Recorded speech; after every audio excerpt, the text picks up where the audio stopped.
Donc ici, à l'époque très reculée, les drapeaux c'était quoi? Donc on représentait les chérubins et Boutemondi et d'autres formes d'identité en fonction des royaumes, en fonction du peuple des pays. Est-ce que vous comprenez? Donc, et ce drapeau-là, c'était une porte, c'était un voile. C'est même ça la notion des voiles. C'est à partir de là qu'est la notion de ce qu'on appelle le voile, la couverture, ainsi de suite. Donc quand on représentait ces animaux, ou bien on va pas des animaux, ces êtres vivants, ces créatures, ces Eboutemondi, donc les chérubins, c'était parce que en cette époque, ces chérubins protégeaient quelque chose. Est-ce que vous comprenez? Protégeaient ici une force, c'est-à-dire un pays, un royaume.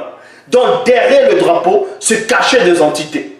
Donc derrière chaque drapeau, à l'heure actuelle où vous vivez, peu importe le pays où tu te trouves, quand tu vois, on va dire, certains pays ont une étoile, d'autres ont plusieurs étoiles, ainsi de suite.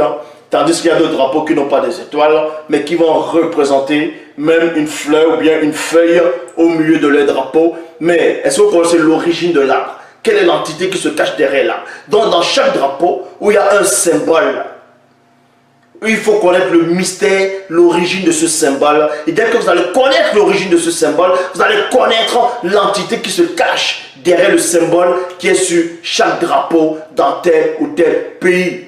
Certains, vous allez me dire qu'il y a des drapeaux à l'heure actuelle où il n'y a pas de symbole, mais ce sont des couleurs. Les couleurs ne sont pas choisies au hasard parce que le hasard n'existe pas.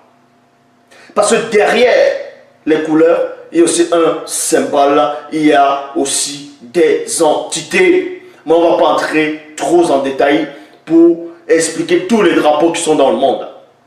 Maintenant, il y a des drapeaux qui sont plus connus.